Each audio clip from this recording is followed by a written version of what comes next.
I don't play around when it comes to the groove and where it sits. It's about that space. I can make the difference in any situation. I bring that to everything I do.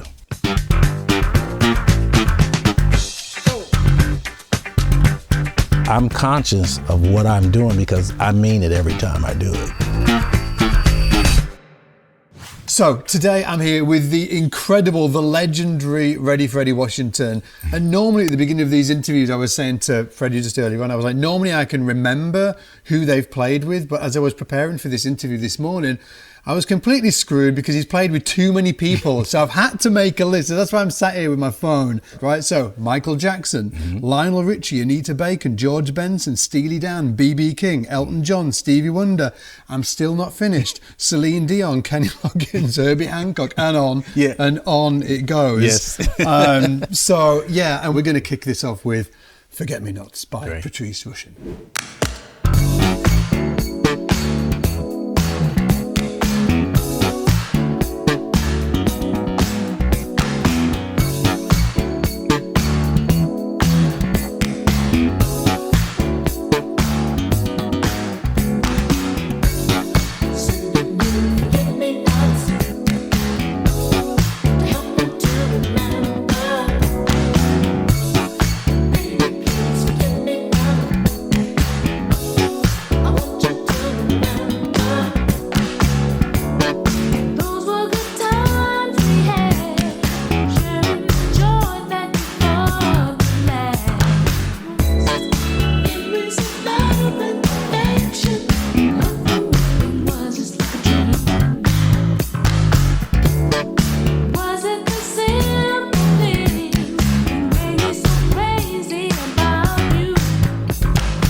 Freddie, being the man that actually wrote the riff, like wrote the thing and played it, do you know how freaking good it is? Like, I don't think that, like, do you appreciate it as much as we do? I do. I really do. Oh, my word. I really do appreciate it. When I wrote it, it was almost like the whole thing went like that when I wrote it. Really? All the parts, the little innuendos and stuff, it was like I pretty much didn't change anything. What happened? Were you given some chords, like, or did you actually write it from the ground up? This is really what happened. I wasn't trying to write anything. I was just practicing my bass. No way. I was sitting on the bed and just picked up my bass and just started fumbling around, and I just came up with this riff. Yeah. I just came up with this bass riff, and it just started to feel so good to me. It's got to be so infectious. It just kept going, and I was thinking, and even the breakdown and everything. I said, I don't want a bridge. I want to do something just out of the ordinary. Yeah. It's like I just want to do something just out of left field. Yeah. And I did that as I was practicing it. And it kind of wrote itself. So it was almost like an exercise. It was an exercise. And when I sit down and play, it's not to write something. It's like I'm just going to come up with something that see if it feels good to me. If I want to keep playing it over and over and over, and that's how it happened. And who were your influences at the time? Like, you were in your early 20s, right? At this point? Yes. Yeah. Mm-hmm. Like, who had you been listening to at this point as you were getting into playing, thumping and plucking? Well, at that point in my early teens, I was listening to like a lot of Larry Graham, Paul Jackson with the Headhunters, and then James Jamerson, Chuck Rainey, Willie Weeks, and people like that. And then as I got older, those things kind of just melded into whatever. You became a combination. I just became a combination of a lot of things. Yeah. And then with this, when I wrote this, I wasn't like listening to like anyone at that particular moment saying that I wanted to do something like that. This just came out of this is just me. Yeah. Just messing around. And can you remember the first time you heard slap bass? Can you remember that? Mm-hmm. Who was that? It was Larry Graham. It was Larry Graham. Can you remember what track it was? It was Hair. Was it Hair? It was Hair. Oh. Because see, he's from Oakland, I'm from Oakland, and he was a big thing in Oakland. And we all were like, listen to this thing. I know we came from out of Sly and the Family Stone. And did you get to see him? Did you go see him and you were watching him play? And when you were trying to learn how to do slap, I got to see him in concert once. Got it. But I listened to a lot of his records. So was it more like when you were learning, were you listening more than watching? Because now people, like, if somebody wants to learn how to do this, well, they can go onto YouTube and they can watch people like you and they're like, oh yeah. Like, how did you do it? Listening. Because we had record players, we had the needle, we had to put it down, and it was no cassette players and all that kind of stuff. So we had records. Yeah. So we put it down and we listen intently, and then it's something, we put it back, and then we try to mimic. We were mimicking in everything that I heard. I'm really into the tone and the deepness and richness of the tone and stuff. So. And that's how you actually started learning how to do it. Because you're although you're known as an electric player, you actually come from an upright background, don't you? Yes, I come from upright bass because I did. I've had a lot of extensive work with orchestras and all that kind of stuff, and I love that thing. How did you get into that? Like when you were a kid? Yeah, when I was a kid. When I was in junior high school, that's when I started playing bass, and then I wanted UC Berkeley. Yeah, UC Berkeley had a summer music program, and I had to audition to get in. So I had a couple bass lessons before then and all that kind of stuff. I auditioned to get in. And once I got in, I started learning all this different stuff. And then I played with top 40 bands. So I already knew the tone and the style. And then coming from, the upright bass, it was just that rich, deep. It taught me all the do's and don'ts of how you hold your hands and all that stuff. Because a lot of players, they'll play like this and then they'll cup like this. I'm always like this with my thumb on the back of it. Which is like classical upright. That's classical. That's proper classical. Yeah. When you were learning upright, did you ever learn? Did you look into the world of jazz at all when you were doing that as well? No, I wasn't listening to looking into the jazz, how they did it. And all that. I was just listening to the classical, because my I had an upright bass teacher that played with the Oakland Symphony Orchestra. Bow in the full thing. Arco bass, you have the German bow, then you have the French. And I thought the French was more, I like the French because it was more elegant, the elegant. Yeah. Yeah, because German's where you hold it this way, isn't it? German's like, it's like a saw to me. I'm like, I don't like that. I like this fancy thing. Yeah. And when did you transition from the upright to electric? Well, I was always playing electric. Were you always playing electric at the same time? I was always playing electric, but my extensive studies was on the upright. Yeah. Which is where you learned to read. Yeah, right? absolutely. Which I am positive came in electric, which was a huge benefit. Absolutely. Because you had to, in order to play with the orchestra, you have to read. Yeah. You have to read because you have like 5, 6 other bass players. And you guys are all, you have a principal, then you have ones down the line. You have to read the parts. Yeah, incredible. Can you just take it back to Forget Me Nots? Can you show us the line? That thing trips up everybody. So break that line down. So I'm gonna break it down to you. I'll bring it down to you slow.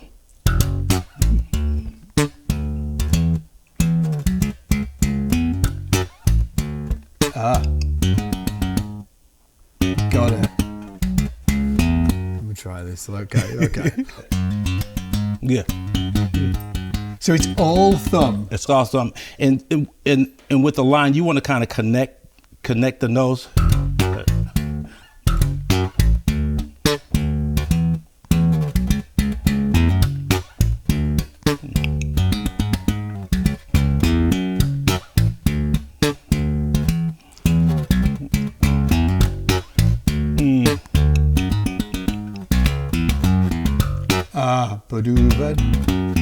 All thumb. Right. Are you bouncing as well when you do that? Are you? Sort of.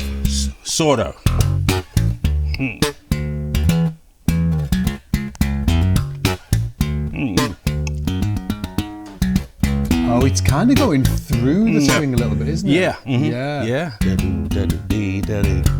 Hey, do you want free bass gear, extra content, and exclusive videos? Well, listen up. As an SPL Insider, you get to be part of our free monthly giveaways where you can win bass straps, strings, pedals, multi-effects units, gig bags, even full-on basses like this one. But that's just the start. SPL Insiders also get exclusive director's cut versions of our YouTube videos, longer with deeper insights and packed with extra tips you will not find anywhere else. Plus, you're also going to get bonus behind the scenes content as well. All of this exclusive content is only available to SPL Insiders. It's not on YouTube and it's not on our website. It's truly exclusive. And the best part is it's 100% free. Just click the link below or go to splinsider.com, sign up and boom, you're in. Free gear, exclusive content, no brainer. One more time, right? So there you go. Yeah. For me, it's like, I'm just like, oh, my thumb doesn't go that fast. Yeah. Did you ever practice? Well, obviously, when you mentioned it before, exercises for your thumb. I never had a thumb pluck practice. It's just... You just made it. I'm just feeling it. Yeah. It's just a feel. And I know where this stuff is. I never had a thing, okay, let me practice this or like that. It's just a feel to me. Yeah. I'm just playing a feel. Well, it feels great. It feels great to me. Another tune that always jumps out to me was Just Around the Corner by Herbie Hancock. Yeah. So if you haven't heard this bass line before, let's jump in. Okay. It'll just check this out.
Outrageous. Oh, man. My word. Yeah, that was fun then, and it's still fun. Yeah. So that was 1980, right? Yeah. I think that Forget Me Nots was 82. 82, yeah. Yeah, that was 1980. Wow.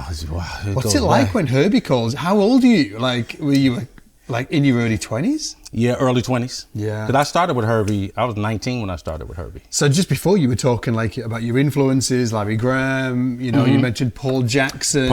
Then you get a call from Herbie, like, yeah. Like, what does that feel like when? It was incredible. So me getting the call from Herbie, the drummer I was playing with at the time, James Levi, he was playing with Herbie Hancock. I was in a band with him. I was in high school. He had a band, and he wanted me to be in his band. So that's how I knew him, and through him working with Herbie, there was Paul was leaving. Jocko came in to play with Herbie. He had to go back with Weather Report. Paul left, and then they had this big, massive bass audition. Herbie hadn't found anybody yet, so he made a suggestion that I come in and play for Herbie. Yeah. And when Herbie heard me, he said, that's exactly what I want. Did you have to, was it like that massive bass audition? Was that part of it? Were you going in, or did they do that and then you were brought in afterwards? I think I came in at the end. I mean, it was no line. I didn't have to stand in line or anything of that stuff. Round the corner with your bass and an amp.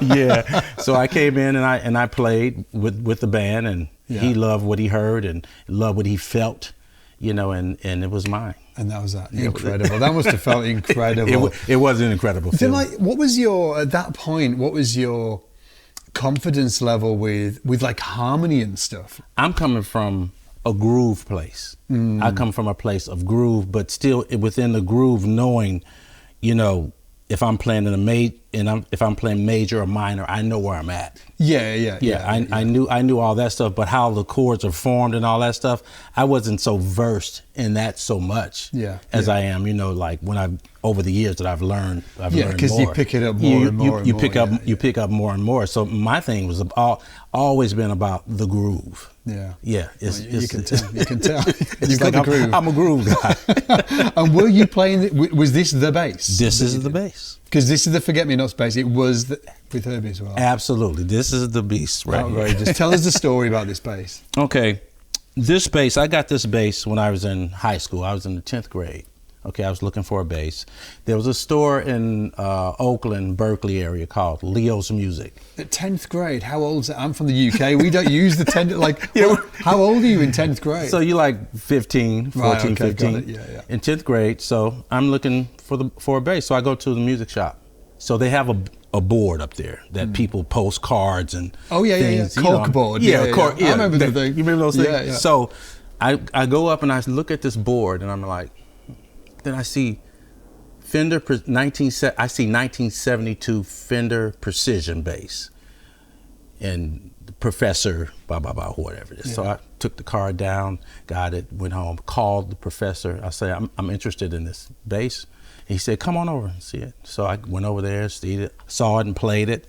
And then I said, okay, hold the bass. I'll be right back. I didn't have much money. Yeah. And I went. Well, you were 15. I didn't have. Dude, you had no money. I think I had $90, and then my godmother gave me the rest of the money. So I went back over there, gave him the money, took a curtain with me because I didn't have no case to put the bass in the curtain, stuffed it in there, wrapped it up, and took it back home on the bus. Outrageous. Yeah, so that's how that happened with this thing. And this has been like your main bass your entire career. This is what I started with, and this is what I'm going to finish with. This is the main bass the entire time. I was just saying to Freddie earlier, he didn't get sucked down the rabbit hole that all of us guys got sucked down, where we're sort of like, like, I don't know, like looking on reverb.com late at night. That was the secret. Maybe if we'd stopped looking on Reverb and just held on to our one bass and played it, might sound somewhat like you.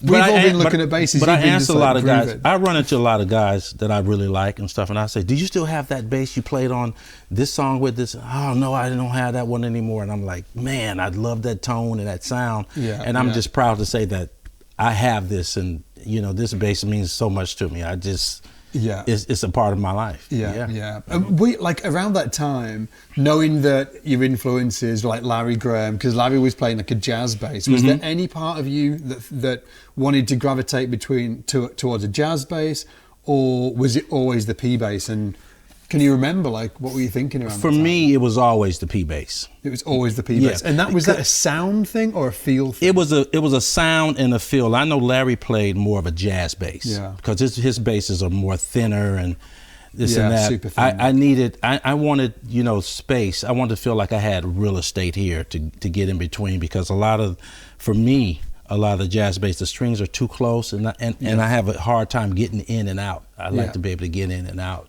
really quickly. So it was always the P. It was always a P for me. I never tried. I picked up jazz basses before. They just never felt good to me. Got it. Yeah.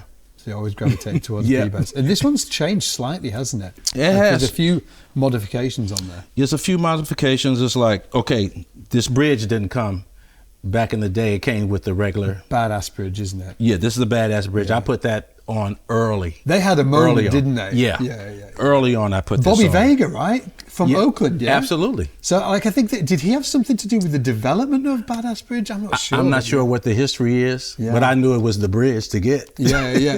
Because the other one was like, it was a regular Fender, but I needed something And it else. definitely changes the tone. Like, Yeah. there's some great videos on YouTube where you can hear they'll put a traditional bridge on, then they'll swap it out, and then they'll put like a high mass bridge on like that. Yeah. And it definitely does change the tone. Absolutely. And then the pickups Yeah, over and the the years, pickups are Bartolinis, aren't they? these are Yeah. Bartolinis. I put these on way in the 80s. How come you swapped them out? Because the other ones were just shot. They were dead. Oh, they went out, and I just changed to a whole nother thing. Yeah. Was there ever a moment where this bass nearly became active? Knowing that, like through the 80s, like active basses definitely had a moment. No. I said to myself, I'm not touching this instrument. Well, good for you. I'm not touching. The only thing I'm going to do, I'll put different pickups in it, but I'm not putting no act. I don't need that. No, like because my tone don't come from the active thing. It's like, I think when you get into the active thing, you can overdo it. Oh, absolutely. Some of them, some people, that's what I hear. I mean, it's kind of overdone. Well, we were talking about you're going to be like using this other bass that you've got with you Yes. today. That's an active one, and we were just talking over here, and you were like saying, "Well, I'll turn this down. Yes. I'll turn this down." Yeah. Because you don't want it to be overpowering. Yeah, because I always wanted it to feel like a bass. I don't want it to feel like a guitar. Yeah. I want the tone to feel like it's a bass. Yeah. It sounds beautiful. One of my favourite tracks, actually, which again you recorded on this bass, was "That's What Friends Are For." Yeah. Can we hear it? Absolutely, we can hear it. Let's jump in.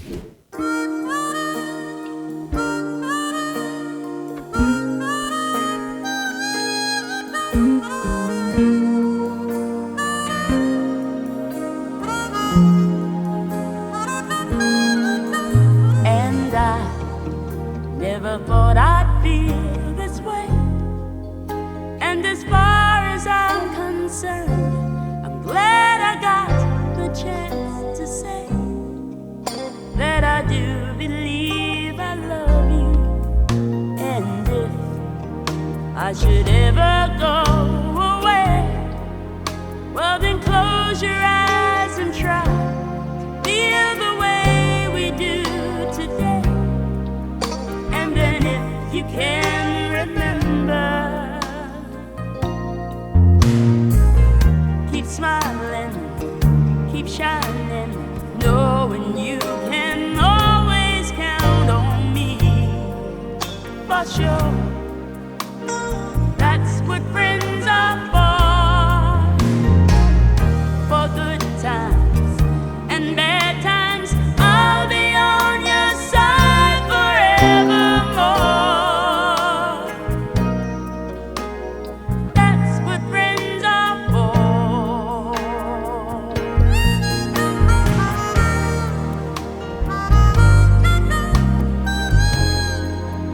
Well, you came and opened me, and now there's so much more I see.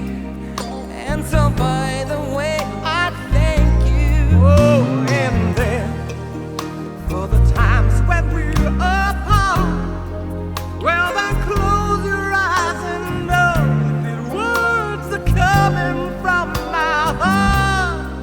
And then if you can remember, keep smiling, keep shining, knowing you can always count on me. for sure. That's what friends are for. In good times, in bad times, I'll be on your side forevermore. Oh, that's what friends are for. Oh, keep smiling, keep shining, knowing you can always count on me for sure. That's what friends are for. For good times and bad times, I'll be on your side forevermore. That's what friends are for. Keep smiling, keep shining, knowing you can always count on me. Oh, for sure, 'cause I tell you that's what friends are for. For good times and for bad times, I'll be on your side forevermore. That's what friends are for. Yeah.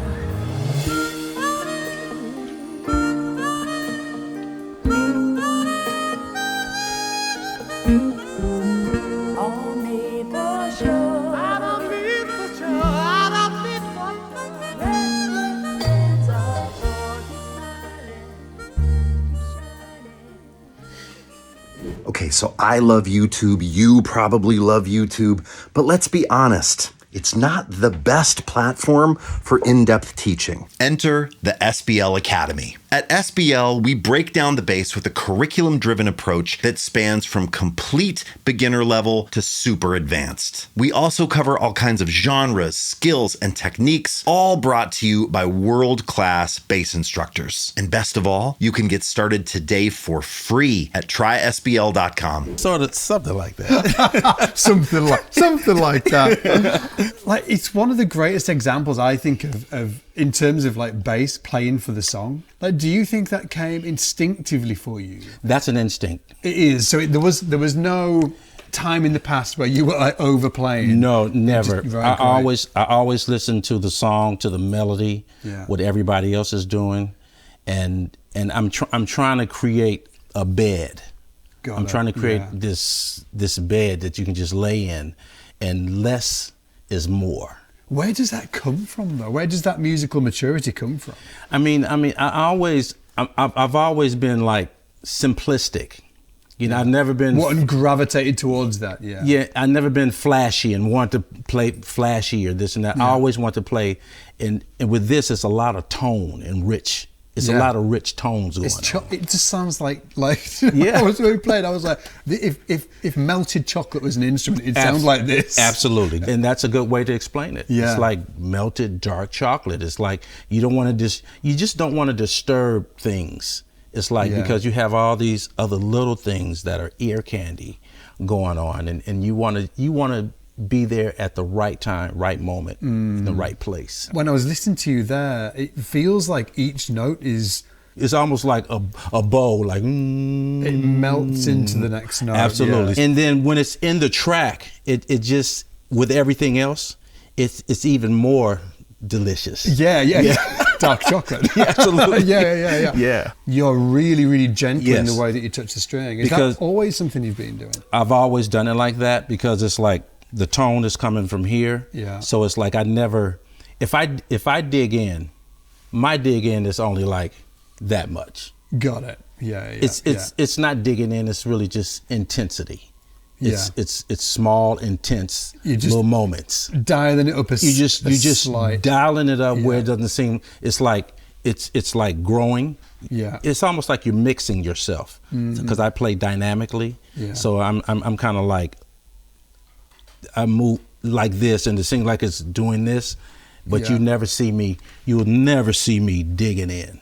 You would always see me like I'm just touching the bass. Yeah. Soft hands. Yeah. Mm-hmm. Do you know Michael League? He's bass player for Snarky Puppy.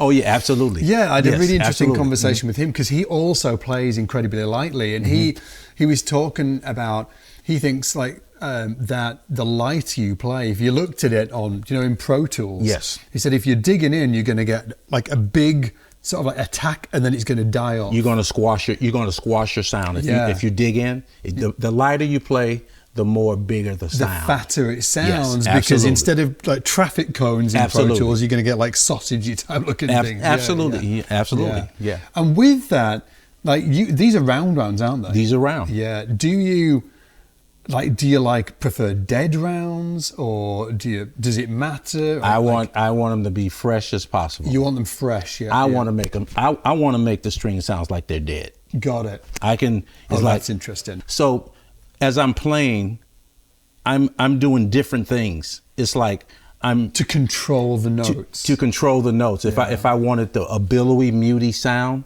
I'm going to go flat. If I want this, I'm going to go like this, more upright. Yeah. And then if I want,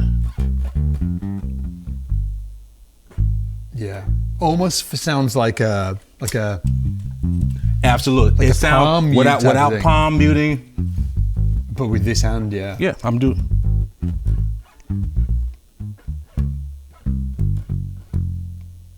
sounds incredible. Yeah, so or that's open.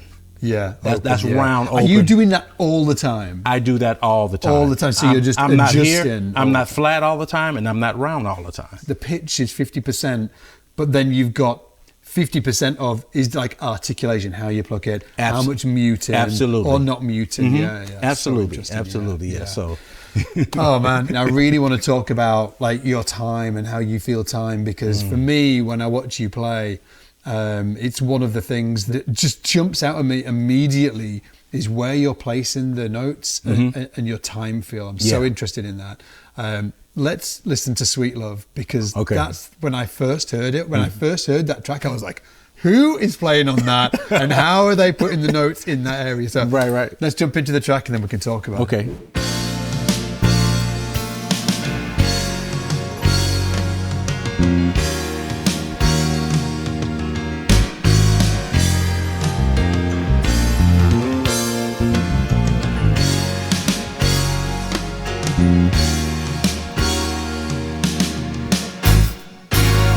With all my heart, I love you, baby. Stay with me, and you will see my arms will hold you, baby.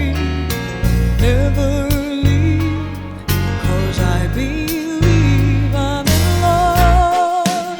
Sweet love, help me crawling out your love. I feel no shame, I'm in love.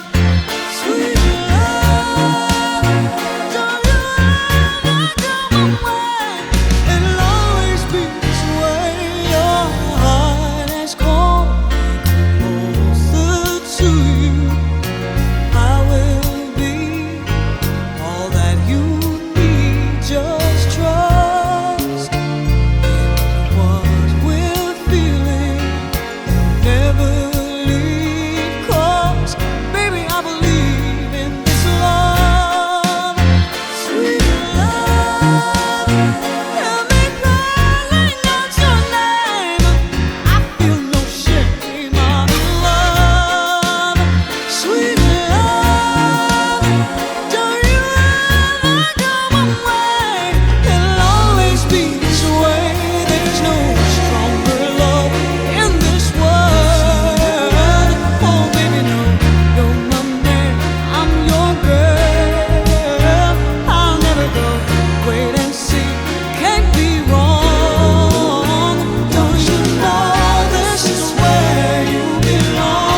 I love those little, what is it?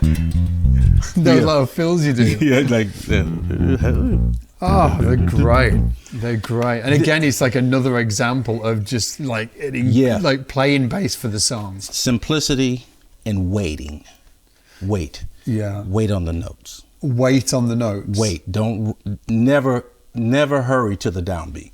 Okay, so that's what I want to talk about. Yes. So I want to talk about placement because I think that every time I listen to that song, when I watch you play it now, the placement of the note is if I rewound time and when I was like, just picking up bass for the first time, I wouldn't be able to see that. I wouldn't be able to hear it. Right. But now, watching players like yourself, I'm just like, the placement of the note is so integral to the actual feeling of the line. It's paramount. Yeah. It's like with experience and, playing bass all my life, I've learned things like where to come off on a note, where to place the note, never rushing the downbeat, waiting for hearing not just you, but other little things that dictate where the time is. Yeah. You always know where the time is, but there's going to be some other things that's going to dictate it.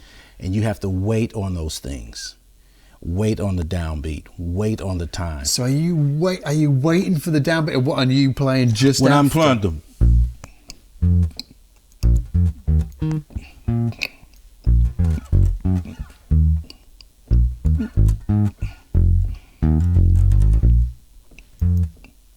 Yeah.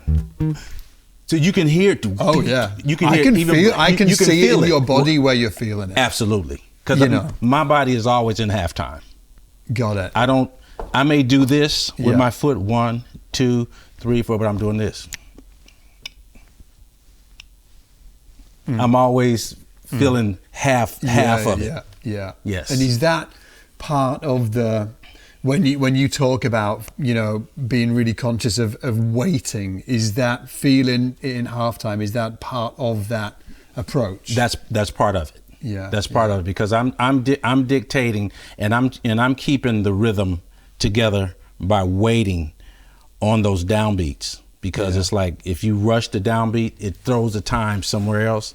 I'm a stickler. Drummers will tell you that I don't play around when it comes to the groove and where it sits. What would they say? What would the drummers say about you? Well, some drummers have been known to say, I get nervous when they play with you. I'm like, for what? Well, I know how you are about the groove and this and that. I said, yeah, I'm a stickler for the groove. I just want it to feel good, and I wanted everybody to be where I'm at. Yeah. Or I can be where you're at, and I know where you're at, and that's where I'm going to stay. It's never going to move. It's never going to go here. It's never going to rush. It's never going to slow down. It's going to be here, but always in a good place. So with a track like that, let's say you were in a situation where it wasn't, you didn't feel everybody was kind of like feeling exactly where you were feeling it. What kind of approach would you go through with that band or the drummer just to help them kind of like lock in and feel where you're feeling it? I would tell them to get simple. Okay. Get really simple. Just whatever the thing is, get simple and just think half time of what you're playing. Yeah. You can still play like this, but think half because half makes me go like this. Yeah. 1, 2, 3, 4, and I'm just going. My clock is this. Yeah. It's not this. My clock ain't this. Yeah. So I just want them to feel that halftime pulse so they can sit down on those beats. Does it make it more flexible when you're feeling it in halftime? For me, it does. Yeah, it makes it feel more. Do you know what I mean by flexible? More kind of spongy. It does. Rather than rigid. It does. Because when you go like this and get rigid, you tend to kind of just sit on top of it. I'm always kind of like, I'm on the beat, but I'm just a little bit back, but not really. Yeah. But my feel is relaxed. I want to be relaxed as possible. It kind of like links into when we were talking about like the notes melting into each other. It's always almost that in combination with what we're talking about here. Like if you're thinking about just like feeling the quarter notes, that feels blocky. It's like these blocks. It's always the notes melting into each other. Yeah. In order for them to meld into each other, you have to wait you have to wait for the connection. You can't let this part get away and you're trying to catch up to it. It's always got to just this thing like we talked chocolate. Where guru. did this like come from for you? Like when did you start becoming conscious of it? I mean, by doing records just over the years and coming confident in what I do. Yeah. And knowing that I can make the difference in any situation. Yeah. I mean, it's like I bring that to everything I do. Yeah. So it's just been over years and experience and time, and it's not just it happened here and how it happened here. It just started to happen. It was like developing. Yeah, absolutely. It was time. developing the whole time. Yeah. So you never stop learning it. It's like when it came and I understood what it was, I can explain it. Because some people do it and they're not even conscious that they're doing it. They're not conscious. But I know I'm conscious of what I'm doing because I mean it every time I do it. Yeah. I do it everything I play. I'm so happy we had this conversation, man. Honestly, I'm like really happy. Like, I really wanted to speak about this stuff with you. Thank you. In terms of that bass line, like where were you in the process? Did you come up with that bass line? Were you given it beforehand? Were you reading it? What was the process around that? Some of it was written, some of it wasn't. The boom, boom, boom, boom, boom. I think that was written. Was that written? Yeah. That was a written line. Then the other stuff that I play, I could just interpret my own self. So you could just do it and just give you the chords or something like absolutely. that. That I think is like historically the greatest root and fifth bass line ever. What can you do with the root and fifth? Well, it just turns out you can just create magic with it actually. Absolutely, because some people say, it's nothing to it, it's simple, but it's not simple. It's not simple. Because it's like the part about that could be difficult is you go doom, because you're waiting on stuff. Yeah. You're not like doom, boom, boom, boom, boom. You're not playing doom, boom, boom, boom, boom, boom, boom, boom, boom, boom, boom, boom, boom, boom. It's and the space as well. It's about that space. The space between the notes. Because the space has a groove. Yeah. The space has a groove as well. Yeah. Outrageous, man. Should we jump in? I'm just looking at this Ken Smith bass behind you. Yeah. I've got a bunch of questions about the bass. Okay. We were talking about Ricky Minor earlier as well. It'd be fun to talk about that. Should we jump into a track where you're using it? Should we do some Phil Collins? Yeah. Absolutely. Let's do it. Okay.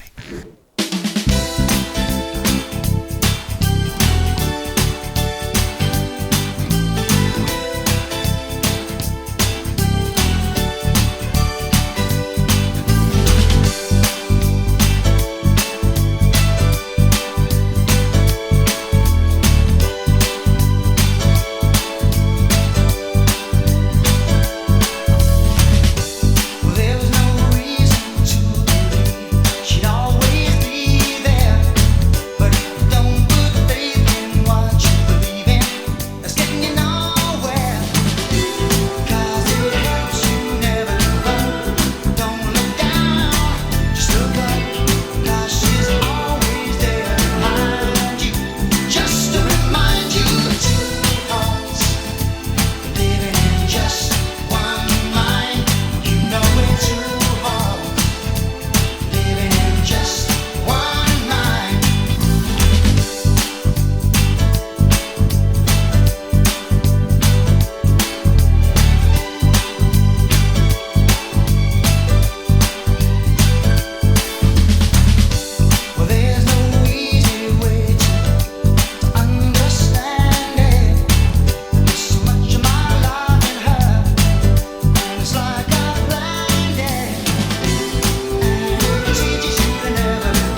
It's like the tone of that bass was made for that song. Yeah, it was like, a marriage. Yeah, It like was- that song wouldn't sound the same if it hadn't have been recorded on that bass. Absolutely, You know, it's absolutely. like so distinct, isn't Yeah, it?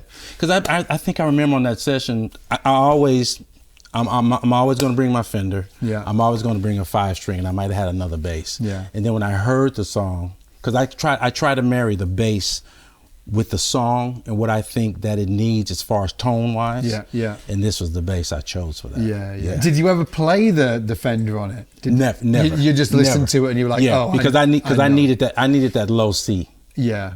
I needed the low C. Yeah. But even if it was going to be on a Fender, I was feeling this sound and this tone. Yeah. On that. So if you guys don't know, this is a Ken Smith bass, and what I was saying to Freddie earlier is I think that Ken Smiths are the closest thing, the closest that a bass has ever sounded to a piano ever. There's something really, really absolutely distinctive about the sound Yes. of a Ken Smith. Yes, Yeah. it has that piano-ish kind of sound. Yeah, it's like super tight. It's isn't it? tight. Yeah. I mean, yeah. the thing I like about it, I like the low end of it because it's a tight low end. It's not woofy. Yeah. It's like it fits in the track like this. Yeah. It has a space and it stays in its space. Yeah, and it cuts right through And the mix. right, doesn't it? absolutely. Really, or it doesn't sort of like, it's not woofy at all, is it? No. Like sits really perfectly. Yeah. How did you come to play Ken Smiths?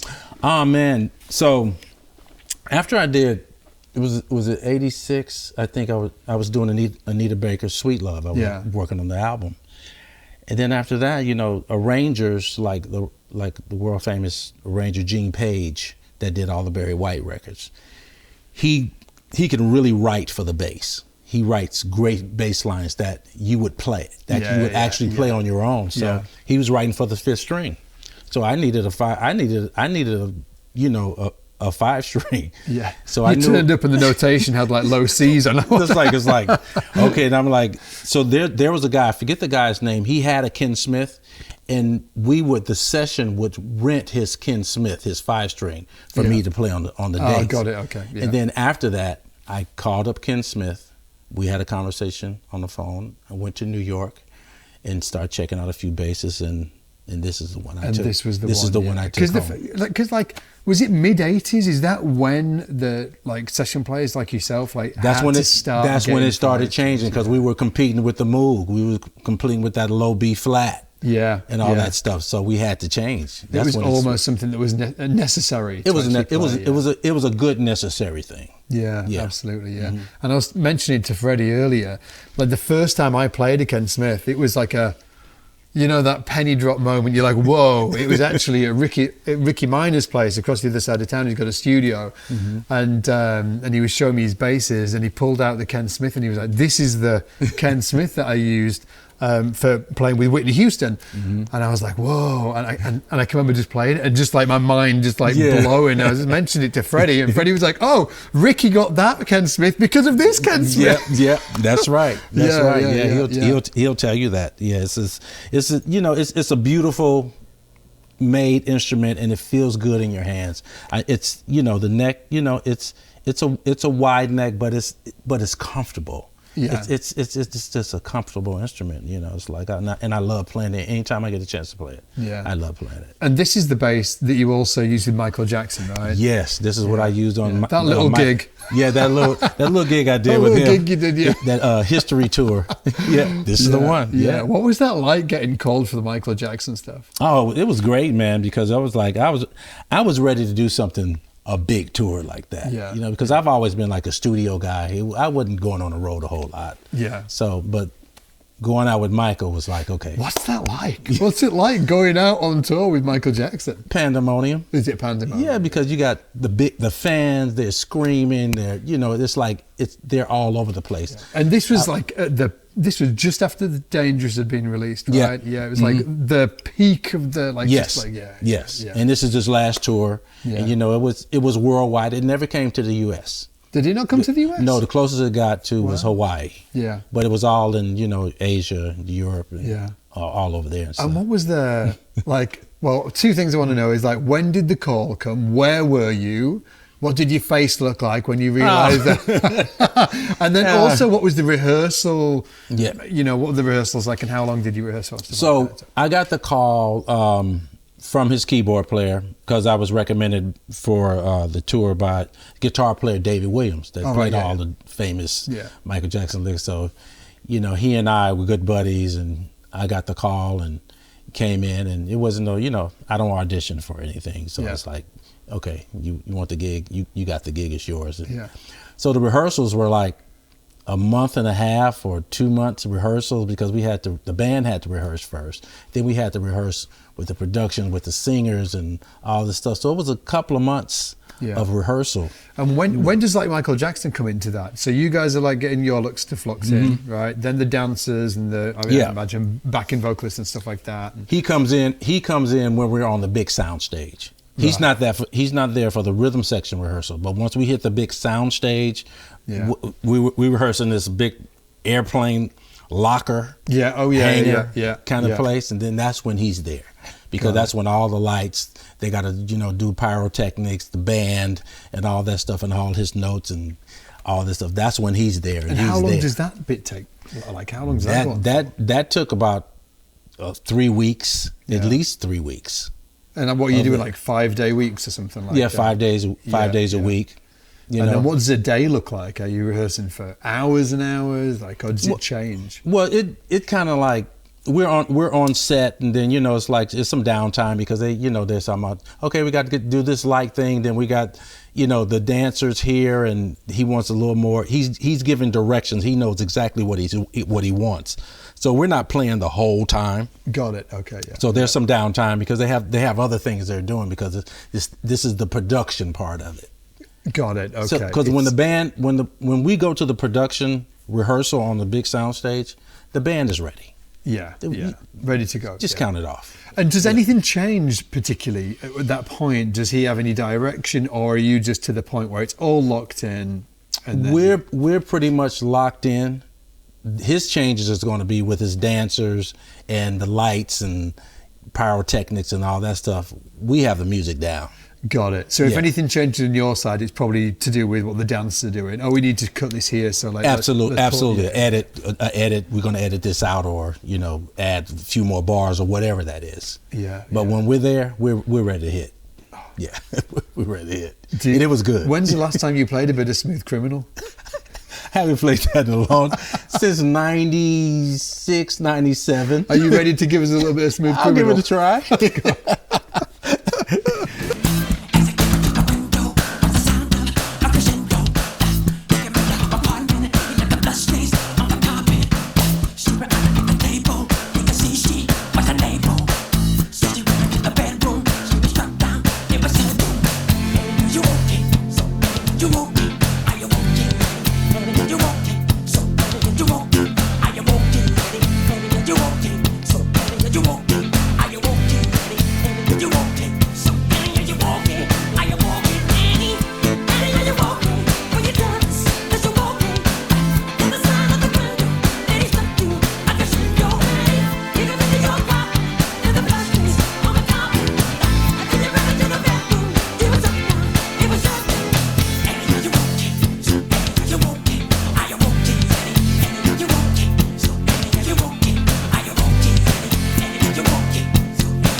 Something like that.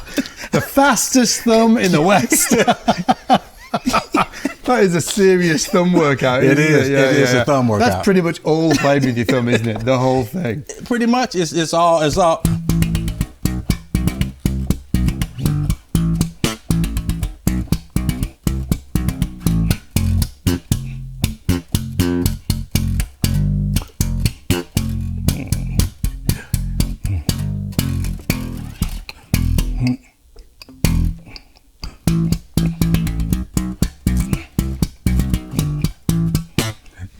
It's all thumbs, like outrageous. Ladies and germs, Mr. Ready Freddie Washington, thank you so much for coming in. Thank you. The pleasure of a lifetime. Oh man, Thanks my pleasure. so much, Thank Fender. you so much. Guys, I thanks so appreciate much. it. Thank you.